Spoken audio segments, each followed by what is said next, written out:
Si Jesus na nangako, nagpapako para matupad yung pangako. Hindi kaya yun ng tao. Sabi dito, kung aasa o magtitiwala at maghihintay lang din naman tayo, doon na tayo sa tiyak at totoo pag nangako. Ano ho? Tiyak ang pangako ng Diyos. Alam niyo hubang ang Diyos, ayaw ng Panginoon Diyos na nasasaling ang pangalan niya. Kaya nga mayroon sa 10 utos, huwag ninyong babanggitin ang pangalan ng Diyos sa mga walang kabuluhan. Sa sobrang banal ng pangalan ng Diyos, hindi siya malimit gamitin.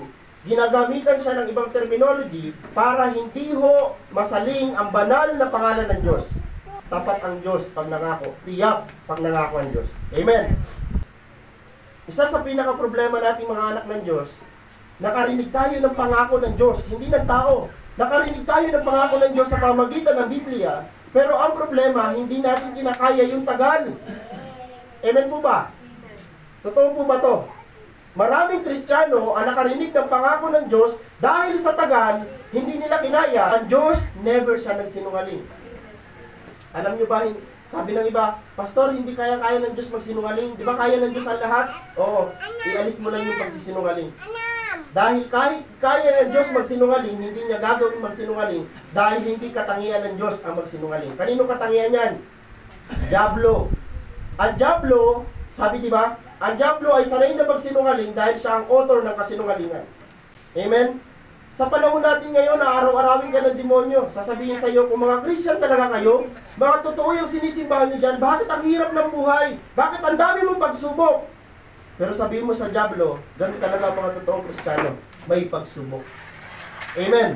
May nabasa ka ba sa Biblia na hindi sinubok pero anak siya ng Diyos? Wala. Lahat ng mga anak ng Diyos sa Biblia nakaranas ng pagsubok at dahil sa tulong ng Diyos, sila'y nagtagumpay. Idagdag mo na ang sarili mo. Hindi nagbabago o nagsisinungaling man ang Diyos. Ayan. Kung Diyos talaga ang nangangako sa iyo personally sa oras na ito, kapatid, wag ka mag-alilangan. Ipayapa, ipanatag mo ang puso mo dahil ang Diyos hindi magmimintis sa kanyang pangako. Pastor, paano pag tumagal? Yes, tumatagal, pero hindi pwedeng hindi mangyari kasi Diyos ang nangako. Yung Jesus na umakyat sa langit, siya yung Jesus na babalik para sunduin at kunin tayo. Amen. Yan mo ang pinakadakilang pag-asa ng mga taong kagaya ko at kagaya nyo na mga Kristiyano. At babalikan ko lang mo sa inyo kung paano ho nangyari si Jesus na punta sa sanlibutan, bumalik sa langit, siya pa rin yung Jesus na babalik dito sa lupa. Ang tawag natin dyan ho, second coming. Tandaan, walang katiyakan ang mga bagay at maging ang ating buhay sa mundong ito. Maniwala ho kayo, wala.